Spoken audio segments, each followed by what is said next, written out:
E aí, gente, como é que vocês estão? Sejam bem-vindos e bem-vindas a mais uma aula de história. Eu sou o professor Pedro Renault aqui do canal Parabólica e aula sobre Roma Antiga naquele modelo de construção de mapas mentais. Eu vou aqui dando a aula, a gente vai construindo esse mapa mental, na verdade o meu já está pronto e você pode pegar o meu modelo ou acrescentar ou fazer o seu. O importante é que eu vou deixar ele aqui na descrição, a gente sempre deixa aqui um PDFzão aqui para vocês na descrição de todas as aulas dessa playlist, tá bom? Hoje a gente vai falar sobre Roma, porque a gente já falou sobre Grécia, a formação do mundo grego, as guerras, Esparta e Atenas, o período helenístico, e hoje a gente entra na monarquia romana.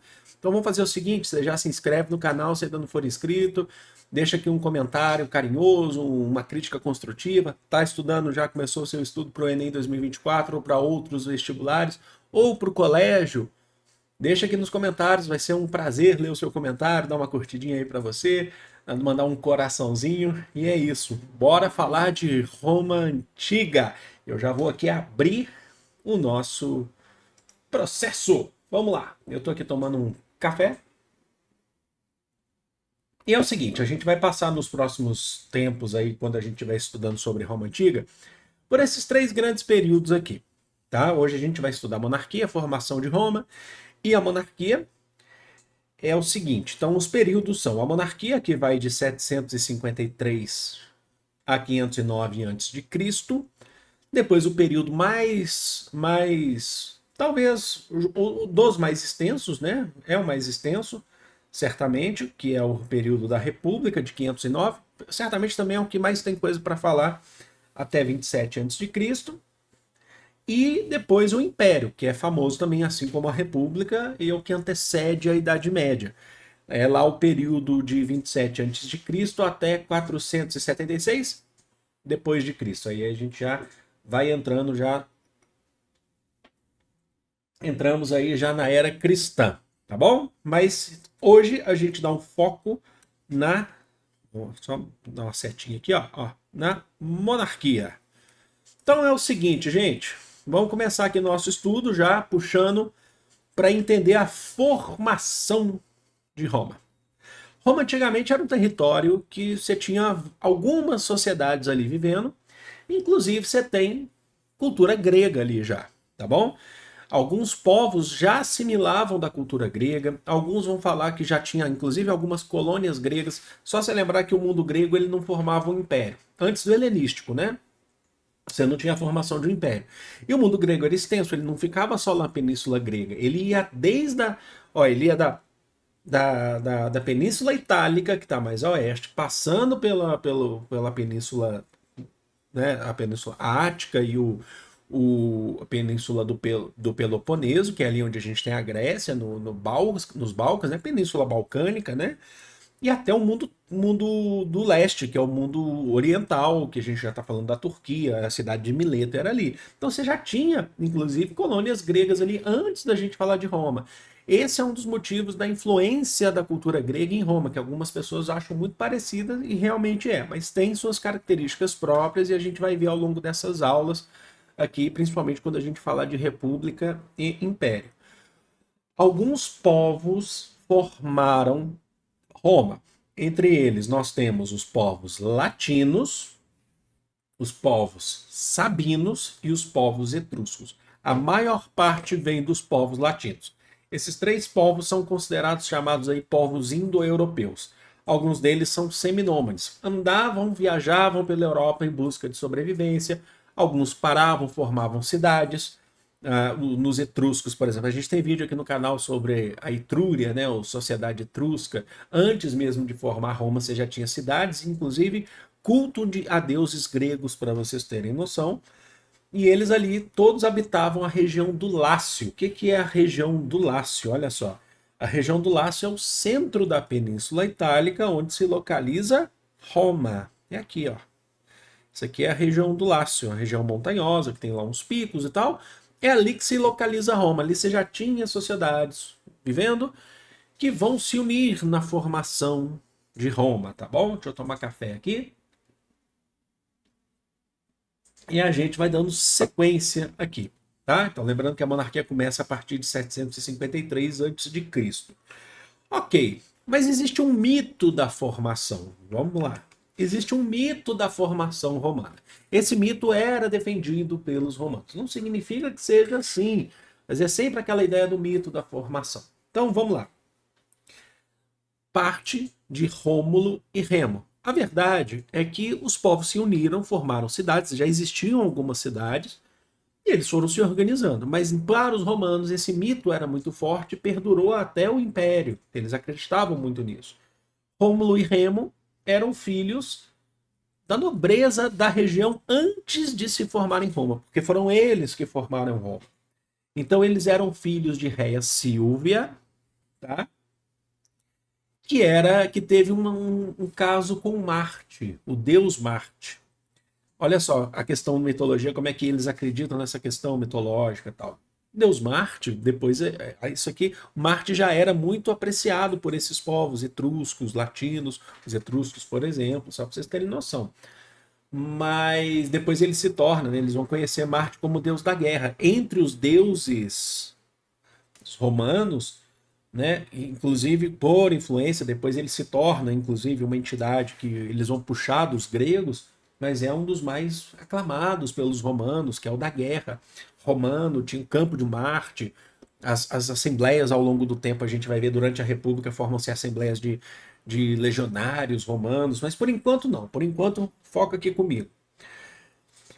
Rômulo e Remo nasceram de Réia Sílvia, com Deus Marte, como eu falei para vocês. Só que eles eram perseguidos. Por quê? Pelo tio da Réia Sílvia. Tô fazendo um resumo aqui dessa história para vocês. O tio da Réia Sílvia é esse aqui, ó. É o Numitor, que era um rei impostor. Por quê? Porque ele matou o pai da Réia Sílvia, que era o Amúlio, tá? Ele matou o pai para governar e passou a perseguir todos os descendentes de Amúlio, de seu irmão. Rômulo e Remo estavam na reta, eram netos de Amúlio, certo? Filhos de Réia Sílvia, netos de Amúlio. E aí Réia colocou Rômulo e Remo num cesto no rio. Tá aqui, ó, o rio. Coloquei aqui para vocês, ó, no rio Tibre. Cadê? Onde que eu coloquei aqui? Peraí que eu acho. No rio Tibre, em 771 a.C. Então aí, 2 décadas aí, mais ou menos, quase 2 décadas antes da formação da monarquia. E eles foram encontrados nas margens desse rio por uma loba que inicialmente os amamentou. Eles acreditavam de fato nisso. Essa loba não criou eles para o resto da vida, tá? Ela os amamentou naquele momento. Depois, eles foram encontrados por um casal de pastores de ovelha, né? O homem se chamava Faustulo, se eu não me engano, a esposa eu esqueci o nome. Que eles cresceram, mas continuavam sendo perseguidos, sabiam da existência deles, mas eles não eram vistos. Até que um dia o Numitor conseguiu prender um dos irmãos, né? E aí o seu pai adotivo, o pai adotivo, contou a história para o outro, para o Remo, se eu não me engano, prendeu o Rômulo, e ele contou a história para o Remo, que foi lá, conseguiu salvar o irmão, e eles vingaram. A cidade não era Roma, a cidade era a cidade de Alba Longa, que se chamava, tá? Também ali no Lácio, não era Roma ainda. Eles conseguiram acabar, matar o tio, né? O tio avô impostor, o Numitor. E aí eles fundaram Roma. Rômulo e Remo fundaram Roma, né?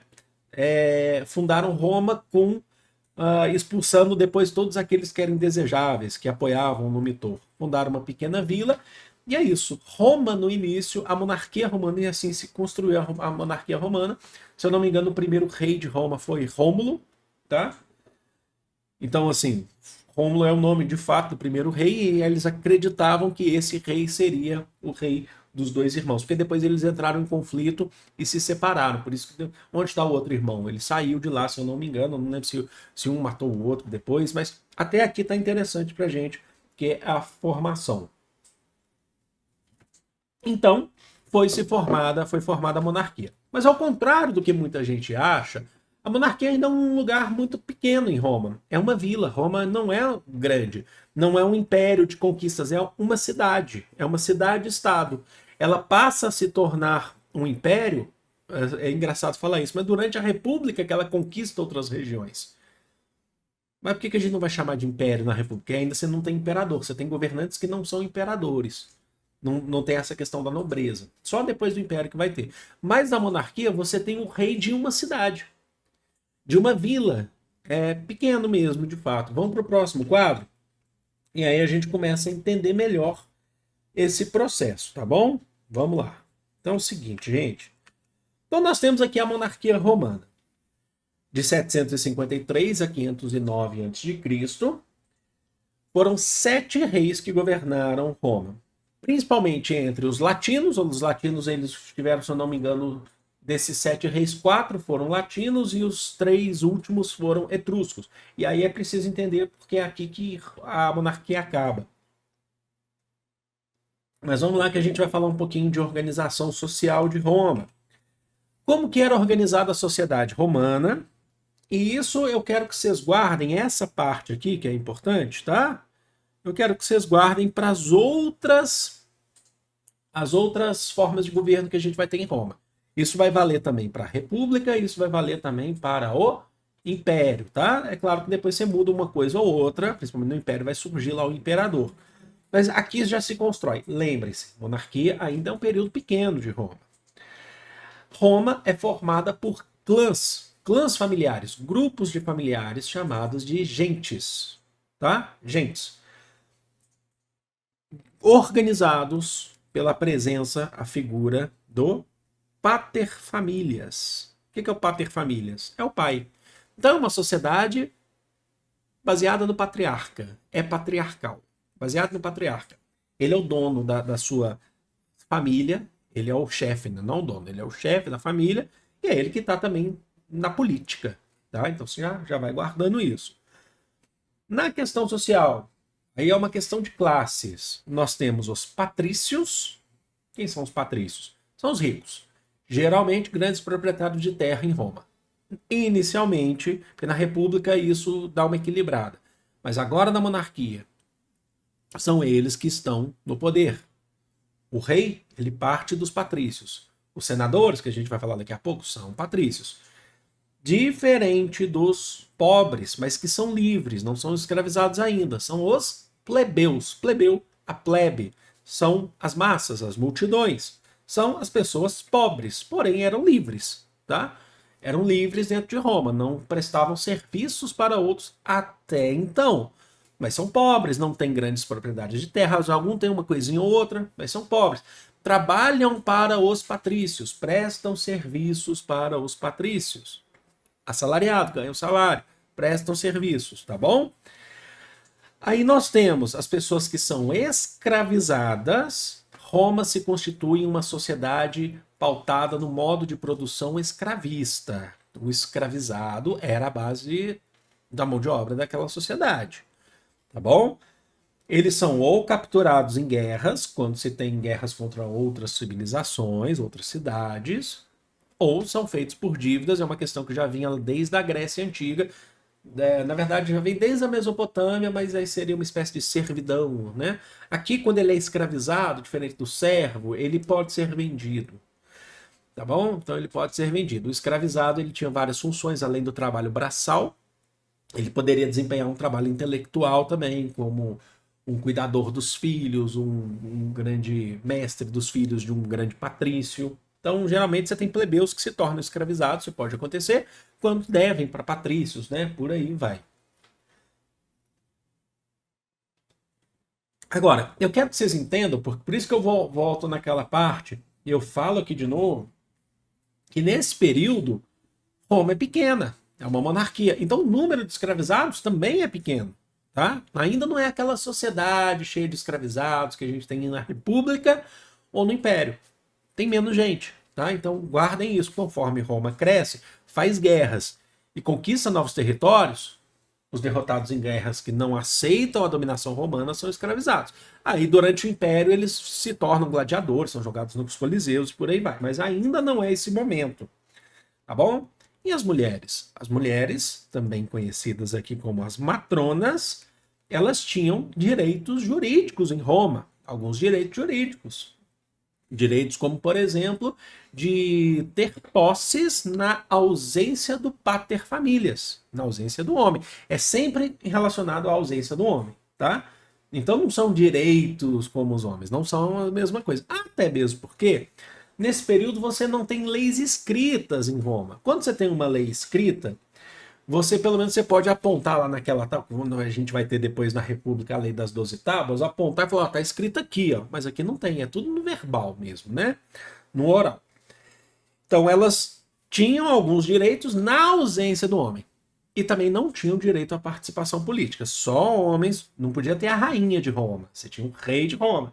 Não podia ter o legislador de Roma, a legisladora, você tinha um legislador de Roma. Compreenderam? Então vamos lá. E aí nós temos a política, já que nós entramos nesse ponto durante a monarquia romana, vamos falar da política em Roma, como que ela funcionava. A monarquia era não hereditária. É estranho falar isso, né? Mas não era que passava de pai para filho. A gente teve até alguns casos nessa monarquia que passavam. Mas não passou por ser hereditária, porque havia uma aprovação de um outro órgão. É o Senado. Os monarcas, eles saíam, inclusive, do Senado, só podiam ser patrícios, e os senadores, que eram formados por patrícios, é a instituição que eu costumo dizer que é a mais duradoura de Roma. A mais duradoura. Ela é forte aqui, ela continua sendo forte durante a República, em partes no Império ela também é forte, mas no Império depois ela perde força por conta da presença do imperador. Os senadores, eles escolhiam o rei, então eram eles que tinham que abençoar lá o rei, então eles escolhiam e eles davam a chancela, né? Aconselhavam o rei e também legislavam sobre, né? Sobre Roma, né? Sobre Roma, né? Sobre Roma. Legislavam sobre Roma. Então eles faziam as leis de Roma. As leis, no geral, eram verbais, né? Como eu falei para vocês, eram orais, na verdade, né? Nós tínhamos outra assembleia? Tínhamos. Não era da plebe, tá? Assembleia das Cúrias. A Assembleia das Cúrias era formada também por patrícios e ela era presidida pelo rei, pelo monarca. A ideia da Assembleia das Cúrias era ratificar o poder executivo do monarca, do rei. Ou é ratificar, falar assim, ó, tá pronto, pode colocar em prática. Mas ela era formada pelo próprio rei. Então é uma assembleia que vem depois do Senado. Ó, o Senado ele faz a lei, o rei vai executar, a Assembleia das Cúrias fala, ó, tá tudo certo, manda ver. Mas ela já era presidida pelo rei. Então já está percebendo, que eu acho que é um ponto muito importante em Roma, é a questão de classes aqui. A elite manda. A elite romana que manda. Tá bom? Tudo bem. Então, Roma, monarquia, não é difícil de entender. Importante que você entenda a base. Mas por que a monarquia acabou? Ora, por que a monarquia acabou em Roma? O fim da monarquia vai entre também conflitos entre algumas das etnias envolvidas, entre latinos, que eram a maioria, e etruscos. Os 3 últimos reis de Roma, se eu não me engano, foram etruscos. O último, especificamente, Tarquínio. Tarquínio é porque ele era de uma cidade etrusca, a família dele, na verdade, que era Tarquínia. Antes mesmo da formação de Roma, existia essa cidade.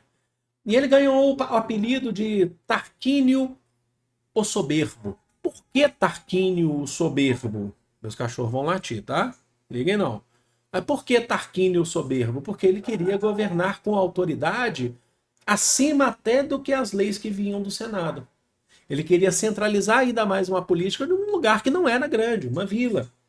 Certo? Então ele reprimia todo mundo que se opunha a ele, ele fez inclusive uma perseguição religiosa, perseguição política.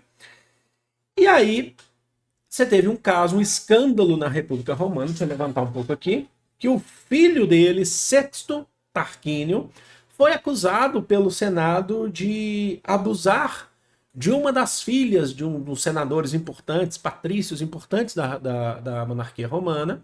A gente está falando de Lucrécia. E Lucrécia se matou. Se matou depois do abuso, né, de ter sido forçada por Sexto Tarquínio. Ela se matou e não aceitou aquela condição. Então, a oposição cresceu muito em cima. Eu caí, mas eu volto. Pera aí, eu vou voltar aqui, gente. Aqui. Deu um barulho aqui. Olha eu voltando aqui, acontece às vezes. Mas vamos lá. a oposição cresceu muito em cima do Tarquínio. E o soberbo. E aí ele foi expulso de Roma. Ele teve que fugir de Roma e depois foram lá buscar ele, procurar ele. O Senado entendeu que deixar o poder nas mãos de um rei, depois do exemplo desses etruscos, do Tarquínio, não era interessante. O Senado entendia que a melhor forma de se manter no poder, os patrícios, maioria latinos no poder, era deixando o Senado como a entidade máxima, que não tenha nada com ou perto dele ou acima dele, só pode ter abaixo. Como um rei, por exemplo, não poderia ter. Então, o próprio Senado proclama a república, aumentando o seu poder e falando assim, não existe mais rei. Os senadores agora legislam e governam Roma. E aí, assim, a gente tem em 509 o fim da monarquia, início da república. Teremos representantes do poder executivo, sim, ao longo da república, mas aí são outros 500 e a gente vai ver isso na próxima aula de mapas mentais, tá bom? Então deixa eu retornar aqui para nossa tela máxima. E é isso, eu vou deixar aqui na descrição então para vocês, com essa correção que eu fiz ali de um legislavam sobre Roma, em vez de ser sob Roma, né? Sobre Roma. Mas eu vou ficando por aqui. Eu amo vocês, é de todo o coração do mundo. Deixa aqui nos comentários, é muito importante. A gente está começando agora no letivo. É importante a gente começar com tudo. Rumo a 1 milhão aqui de seguidores. E é isso, vou ficando por aqui. Amo vocês de coração. Um grande beijo. Fui!